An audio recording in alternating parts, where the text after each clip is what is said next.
పాదయాత్రలో ముఖ్యంగా మీరు పట్టణ ప్రాంతాలతో పాటు అనేక పల్లె ప్రాంతాల్లో కూడా పర్యటించారు. కొన్ని వందల వేల గ్రామాలని సందర్శించారు.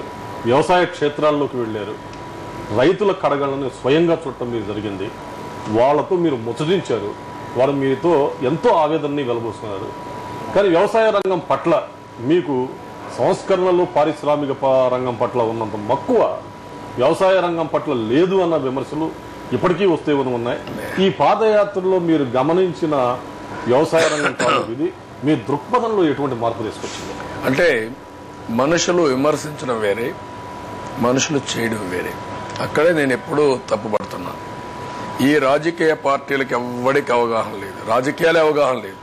ఈరోజు ఎవరు కాంగ్రెస్ పార్టీ, ఏ నాయకుడికి అవగాహన ఉంది? క్షేత్రస్థాయిలో పరిపాలన ఎవరికి అవగాహన ఉంది? ఎక్కడైనా ఒక ఫలితం ప్రొడ్యూస్ చేశారా? ఓకే. పిల్ల కాంగ్రెస్ వాళ్ళకి ఎప్పుడైనా పంచాయతీ బోర్డు అధ్యక్షులైనా అయ్యారా? వాళ్ళు నన్ను విమర్శిస్తారు. మిగిలిన పార్టీలు ఎప్పుడైనా వీళ్ళు ఒక బాధ్యత తీసుకొని ఏమైనా చేశారా? మాట్లాడడం తప్ప ఎప్పుడు లేదు కదా. వీళ్ళు మాట్లాడడం ఏంటి? మీరు ఇక్కడ గుర్తుపెట్టుకోవాల్సింది ఏంటంటే, వ్యవసాయం తెలుగుదేశం పార్టీ బాగా చేశాం. అయితే వ్యవసాయం ఒకటే కాదు, మీ పిల్లలు ఎప్పుడూ కూలీలుగా లేకుంటే రైతులుగానే మిగిలిపోవడం కాదు, మీరు ఇంజనీర్లు కావాలి, డాక్టర్లు కావాలి, బాగా చదివించండి అని చెప్పాను. మీరు ఎక్కడి నుంచి వచ్చారు? వ్యవసాయ కుటుంబం నుంచి వచ్చారు. అందరూ ఇప్పుడు హైదరాబాద్లో ఉన్నారు. ఎక్కడి నుంచి వచ్చారు? వ్యవసాయ కుటుంబంలో వచ్చారు. పేదోళ్ళు కూలోళ్ళు వచ్చారు. వాళ్ళని డాక్టర్లుగా చేయాలి, ఇంజనీర్లుగా చేయాలని నన్ను ఎగతాళి చేశారు. వీళ్ళ ఉద్దేశం ఏంటి? రైతును రైతుగానే మిగిలిపెట్టాలి. వీళ్ళు చేసిన పని ఏంటి? రైతును రైతుగా కూడా మిగిలిపెట్టాలి, కూలీగా తయారు చేశారు. ఈ రోజు వీళ్ళు తీసుకొచ్చిన ఎస్సీ జెడ్లు, వీళ్ళు తీసుకొచ్చిన జలయజ్ఞం, వీళ్ళు చేసిన తప్పుడు విధానాలు అన్నిటి వల్ల రైతులు చితికిపోయి అందరూ అప్పుల పాలైపోయారు. కేంద్ర రాష్ట్ర ప్రభుత్వ విధానాల వల్ల రైతులు నాశనం అయిపోయారు. ఇప్పుడు మళ్ళా వ్యవసాయాన్ని బాగు చేయాల్సిన బాధ్యత మన పైన ఉంది. అందుకే నేను నిర్దిష్టంగా వచ్చాను. కావాలని నా మీద వేరే విమర్శలు చేయలేక నేను వ్యవసాయం దండగన్నాను, వ్యవసాయం దండగన్నాను అన్నాడు. ఎక్కడన్నారు? ఎవడు చెప్పడు. ఏం చేశారు? ఎవడు చెప్పడు. ఆ రోజు ఎంత డిఏపి బస్తా, ఆ రోజు పొటాష్ ఎంత, ఈరోజు ఎంత పెరిగాయి? 300% వ్యవసాయ ఖర్చులు పెరిగితే 30% మీరు వ్యవసాయ ఉత్పత్తుల ధరలు పెట్టి మీరు మాట్లాడతారు. ఎస్సీ జెడ్లు ఆ రోజు ఇంత ఇదిగా ఎవరన్నా లాక్కున్నామా? ఎప్పుడూ లేదు. సాగునీటి సంఘాలు పెట్టాం, ఏమైనాయి? రైతు మిత్ర పెట్టాం, ఏమైనాయి? ఆ రోజు రైతులకు అన్ని విధాలా ఏమేం చేయాలని అన్నీ చేసి, విత్తనాలు, ఎరువులు, లేకపోతే సాయిల్ టెస్టింగ్ ఎట్లా చేయాలి, ఎక్స్టెన్షన్ అన్నీ చేస్తే ఇప్పుడు ఏం చేశారు? రాజశేఖర్ వచ్చి రైతు వాళ్ళ ఆదర్శ రైతు అనే పేరు పెట్టి మొత్తం అధికార వ్యవస్థని, ఎక్స్టెన్షన్ స్టాఫ్ అంతా తీసి పారేశాడు. ఈరోజు ఆంధ్రప్రదేశ్లో వ్యవసాయ ఖర్చులు ఎందుకు పెరుగుతున్నాయంటే వాళ్ళకు ప్రాపర్గా చెప్పే వ్యవసాయ అధికారులు కూడా ఫీల్డ్లో లేరు. ఇవన్నీ ఈ మధ్య నేను పోయినప్పుడు అడిగారు, ప్రజల్లో ఒక మాట అడిగారు, మీరు ఇవన్నీ ఉన్నాయి, మీరు ఏమంటారు చెప్పని వాళ్ళకి మాట్లాడితే వాళ్ళు ఏమన్నారంటే, ఏ వ్యక్తి వచ్చి మీరు దీనికి పంట ఈ తెగులు వస్తే ఏ మందు కొట్టాలని చెప్పిన నాదుడు లేడు, ఈ పొలానికి ఎరువు వేయాలని చెప్పిన నాదుడు లేడు. ఎవరు చెప్తున్నారు మీకు? కొట్టోడు చెప్తున్నాడు. ఆ కొట్టు పెట్టుకోడు ఏం చెప్తాడు? వాడి దగ్గర ఉన్న మందు అమ్మిస్తాడు. ఇదే జరిగింది. వ్యవసాయ శాఖ కుప్పగొలిపోయింది, విస్తరణ పూర్తిగా దెబ్బతినింది.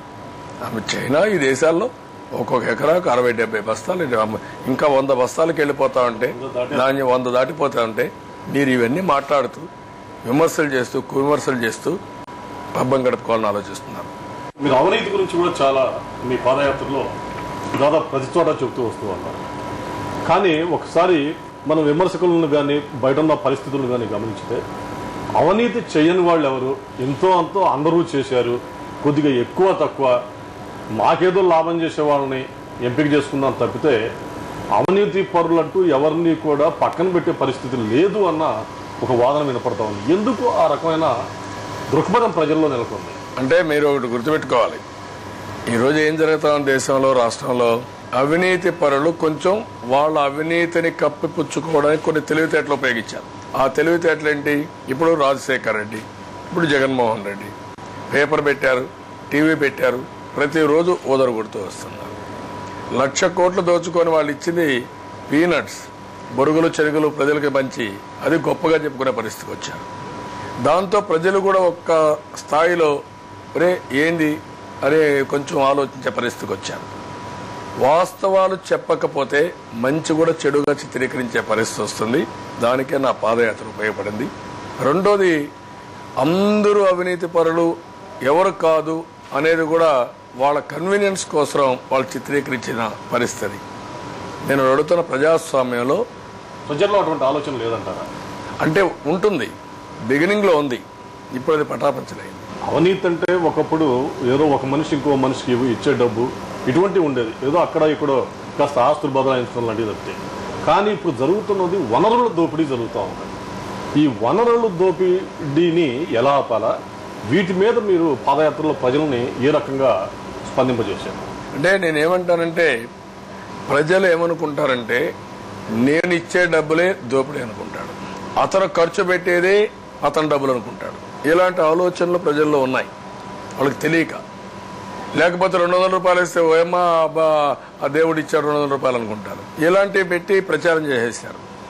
అందుకని ఒకప్పుడు రాజకీయ చైతన్యం ఎటు తీసుకొచ్చాము, ఇప్పుడు ప్రజల్లో అన్ని రంగాల గురించి చైతన్యం తీసుకురావాలి. నేను ఆ ఎక్సర్సైజ్ స్టార్ట్ చేశాను.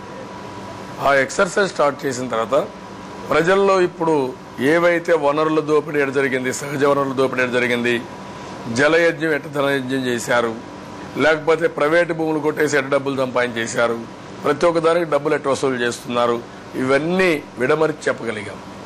కొంతవరకు బాగా వెళ్ళింది కాబట్టి ప్రజల్లో రియాక్షన్ స్టార్ట్ అయ్యింది. ఇప్పుడు ఈ దొంగల మాట నమ్మే పరిస్థితి లేదు. నేను అందుకనే ఒక ఎగ్జాంపుల్ కూడా చెప్పాను, నా విషయం కూడా చెప్పాను. నా మీద 35 సార్లు రాజశేఖర రెడ్డి సుప్రీంకోర్టు వరకు వెళ్ళాడు, 50 మంది జడ్జిలు విచారించారు, 25 ఎంక్వైరీలు వేశాడు. అదే మరి మా నాయకుడు ఎన్టీ రామారావు గారి పైన వేశారు.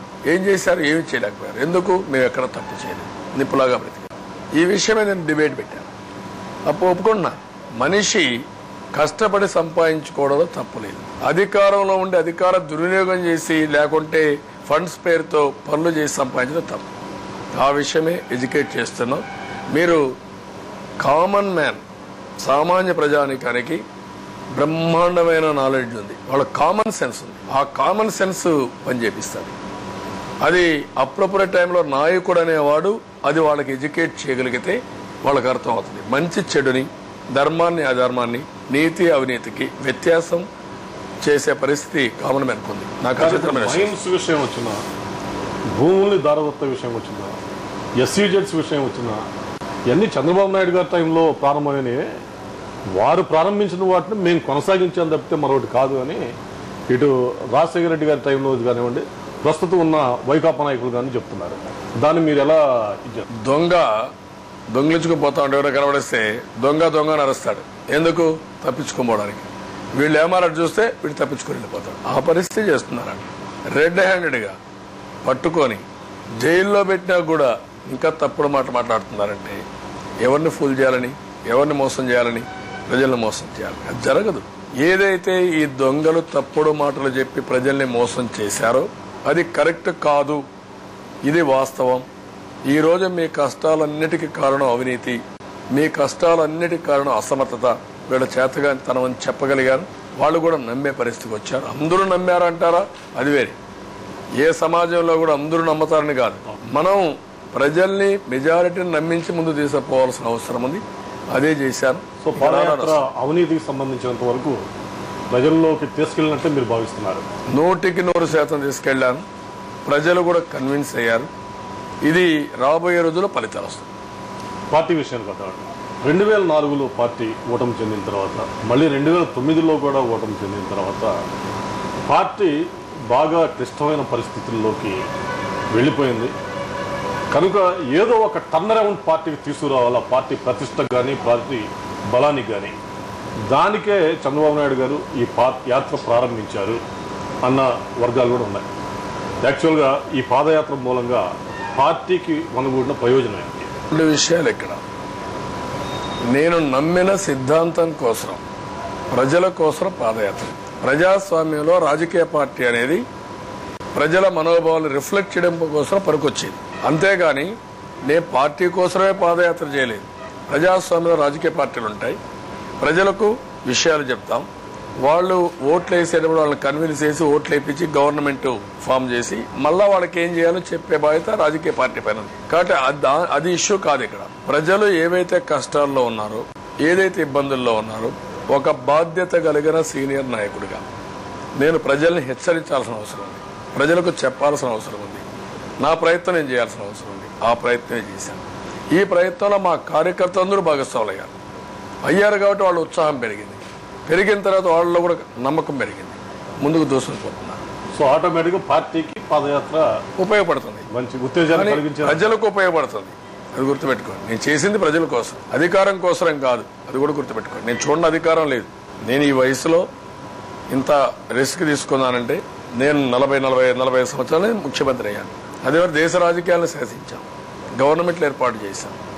ఎవ్వరూ లేనంత సమయం ముఖ్యమంత్రి 9 ఏళ్లు ఉన్నాను. 2 సార్లు ప్రతిపక్ష నాయకుడు కాదు. నన్ను నడిపించింది పేదవాళ్ళ కన్నీళ్లు నడిపించాయి, వాళ్ళ బాధలు నడిపించాయి. వాళ్ళ సమస్యలు చూస్తే మనసు చెలించిపోయే పరిస్థితి వచ్చింది. వాళ్లే నడిపించారు. స్వల్ప విరామం అనంతరం ముఖాముఖి కార్యక్రమాన్ని కొనసాగిద్దాం.